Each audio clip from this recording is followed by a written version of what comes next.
La Liga round 9 1-0 Getafe के against. Shubham, क्या लगता है कि हम देख, कैसा खेले? इंटरनेशनल ब्रेक के बाद पहला मैच था, मतलब 1-2 हफ्ते बाद। तो थोड़ा तो मेरे को पूरे हम्म, मैच में लैक ऑफ केमिस्ट्री लग रहा था कि हम पासेस ट्राई कर रहे हैं, जा नहीं रहे, क्योंकि एक दो देखे थे रॉड्रिगो से, बेलिंगम से एकदम इजी पास भी मिसप्लेस हो रहे थे स्टार्टिंग में तो बहुत ज़्यादा। और हम्म, मतलब केमिस्ट्री बहुत लैक कर रहे थे फर्स्ट हाफ में तो बहुत ज़्यादा। और मेरे को बस हम्म, एक चीज़ मैंने नोटिस की, फिर से गेटाफे ने बहुत लो ब्लॉक खेला इस मैच में, बहुत क्लोज मार्किंग कर रहे थे हर को, और हम स्ट्रगल कर रहे थे इनको ब्रेक करने के लिए। कि हमने पहले भी हम्म, मैचेस कुछ में जो भी टीम हमारे अगेंस्ट लो ब्लॉक खेल रही है, हम बहुत स्ट्रगल कर रहे हैं उन्हें ओपन करने के लिए। तो ये मेरे हम्म, को दिख रहा था, क्योंकि हमारा जो एक गोल आया है उसमें भी सेंटर बैक उनका आगे आ गया था तो हम गोल मार पाए। हम्म, तो ये एक मेरे को बहुत थोड़ा वो लग रहा है पॉइंट, की जो भी टीम लो ब्लॉक कर रहे हैं हम उनके अगेंस्ट स्ट्रगल कर रहे हैं, हम खोल ही नहीं पा रहे उनको अपन हम्म। देख, मेरे हिसाब से गेटाफे जैसा फुटबॉल खेलती है, वो गोल स्कोरिंग टर्म्स में ला लीगा में one of the worst teams है। और उनका पूरा फुटबॉल बस डिपेंड करता है कि सामने वालों का लाइफ मुश्किल करने पे। और वो सक्सेसफुली कर दिया उनने। बट मैं कहूँगा कि जैसे पूरा एक लीग तू देखेगा, तो ये उस उन गेम्स में से आता है जो अगर जीतेंगे तो बहुत छोटे स्कोर से जीतेंगे, और अगर हारेंगे मतलब ड्रॉ होगा या हारेंगे तो लीग इफेक्ट होगा। तो उस हिसाब से देखा जाए, मैं बहुत खुश हूँ हमने यहाँ पे 3 पॉइंट्स लिए। बट हाँ, पेनफुल वॉच था। और हम स्ट्रगल करते हैं जब बहुत लो ब्लॉक्स होते हैं, आई गेस। हमारे वो वाला सीजन जब हमारे पास होजेलू था, उस टाइम पे और उससे पहले भी जब मैड्रिड में प्रॉपर नंबर 9s रहे हैं, तब ब्रेक करना लो ब्लॉक्स को थोड़ा इजियर रहता है, क्योंकि ये तुम्हारे पास एक 6'3" बंदा होता है जो हेडर मार देता है। बट इस सीजन में स्पेशली जब तुम्हारे striking options Gonzalo Garcia, Anrich और एम्बाप्पे हैं, तो हमारा वो एस्पेक्ट खत्म हो जाता है। पर और अभी कर रहे हैं, आज कामाविंगा को स्टार्ट किया। पर्सनली मेरे को आज कामाविंगा का परफॉर्मेंस बहुत इंप्रेसिव लगा। तो मतलब हम्म, तू देखेगा डिफेंसिवली उसके इतने अच्छे कंट्रीब्यूशन थे, प्लस स्टार्टिंग में थोड़ा स्लॉपी था, पर जैसे जैसे गेम बढ़ता गया वो एकदम बहुत रिदम में आ गया था, मतलब बहुत सही खेल रहा था। मतलब पासेस भी हम्म, सही कर रहा था, टैकलिंग तो उसकी है ही टॉप टियर। तो as a hmm. Centre mid काफी सही खेला है। वही कामाविंगा का मतलब मेरे लिए सबसे बड़ी प्रॉब्लम है उसकी इनकंसिस्टेंसी और उसका अवेलेबिलिटी, जो सीजन में बहुत कम हो जाता है इंजरीज की वजह से।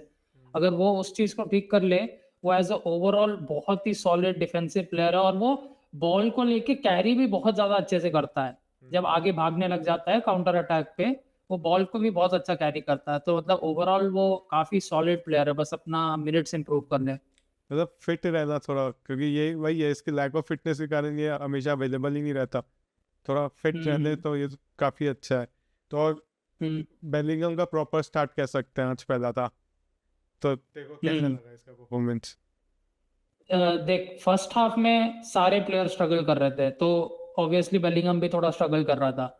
बट मेरे को बेलिंगम के बारे में ये लगता है कि जब टीम भी बेकार खेल रही होती है, तो उसको नोटिस करेगा, वो बॉल कभी अपने पैर से जाने नहीं देता।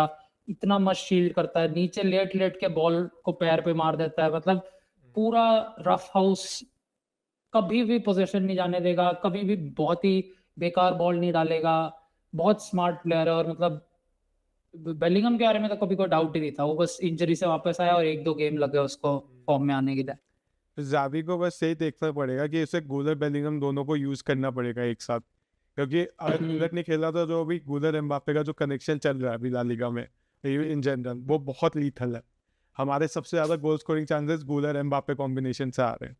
तो इसे हम्म, ऑब्वियसली आज गूलर को रेस्ट ही देना था, इंटरनेशनल ब्रेक का, अब इंपॉर्टेंट मैचेस आ रहे हैं, गूलर को रेस्ट चाहिए था, तो बेंच किया। पर हम्म, कहीं ना कहीं जावी अलोंसो को बेलिंगम और गूलर को साथ में खिलाना ही पड़ेगा। अभी सेकेंड हाफ में उसने ट्राई किया ये चीज़, बेलिंगम सेंटर मिड में आ रहा था और गूलर कैम में था, और जैसे ही बेलिंगम आगे जा रहा था तो गूलर अपने आप सेंटर मिड पोजीशन में आ रहा था।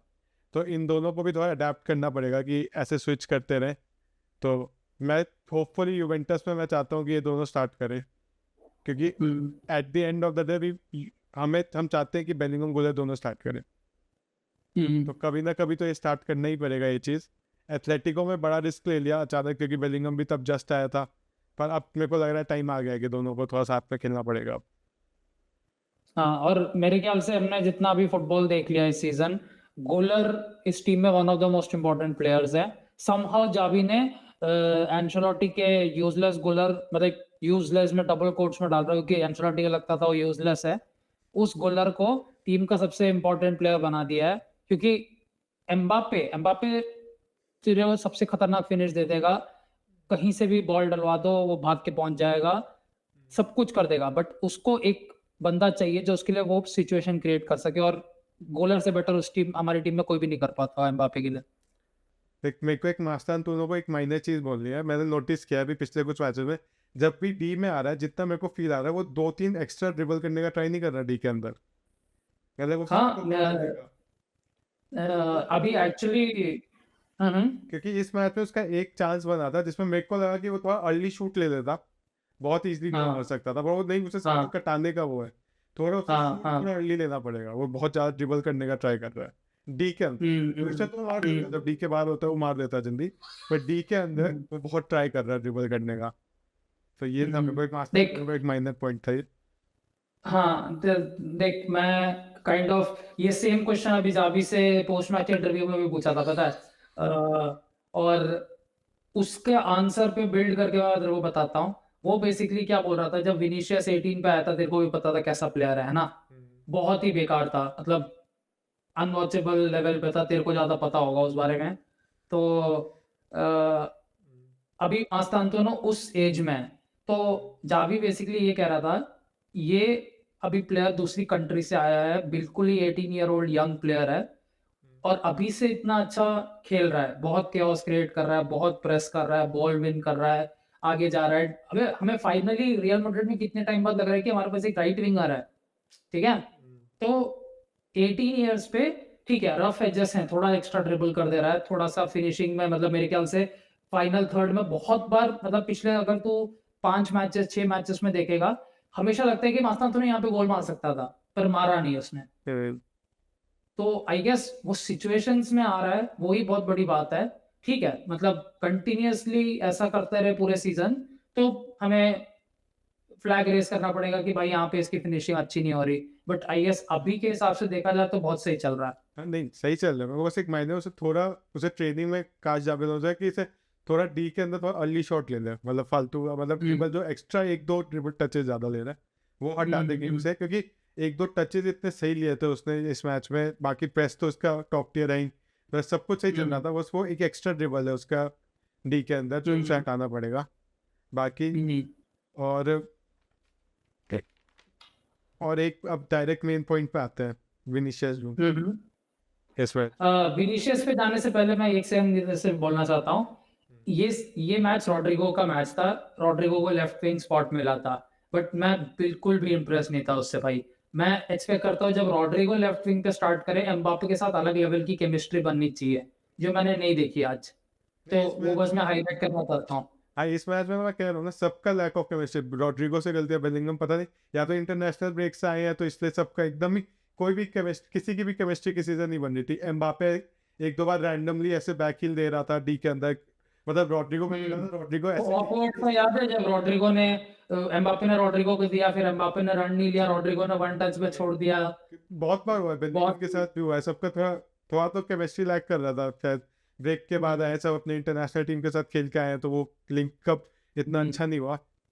पर हाँ वही है ना, रॉड्रिगो जब भी लेफ्ट विंग में खेले उसे यूटिलाइज करना है, वो ऐसा मौका वो कर ही नहीं रहा, ये चीज गोल ही नहीं मारा उसके, कितने बहुत मैचेस हो गए उसने रियल मैड्रिड के लिए गोल नहीं मारा, और ये से जूनियर आता है और कुछ कुछ कर देता है, इसलिए देख नहीं बस। इस मैच के बारे में तो मैं कहना चाहूंगा, विनीशियस हमारा मोस्ट डिसाइसिव प्लेयर था समहाउ, ठीक है, जबकि गोल भी नहीं मारा उसने, असिस्ट भी नहीं दिया, बट गलत रीजंस के लिए था भाई। मुझे नहीं लगता जिस रीजंस के लिए वो हमारा बेस्ट प्लेयर था वो अच्छे रीजंस है। बंदा आया, इमीडिएटली उसका फर्स्ट एक्शन क्या था गेम में, क्या कहते हैं, उनका उनका जो राइट बैक था उसको जाके बोलने लग गया तू बहुत बेकार प्लेयर है, ये वो पता नहीं क्या करने लग गया, और उसके बाद उससे लड़ने लग गया। उसने immediately within 2 minute yellow card दे दिया विनीशियस को धक्का देके, ठीक है।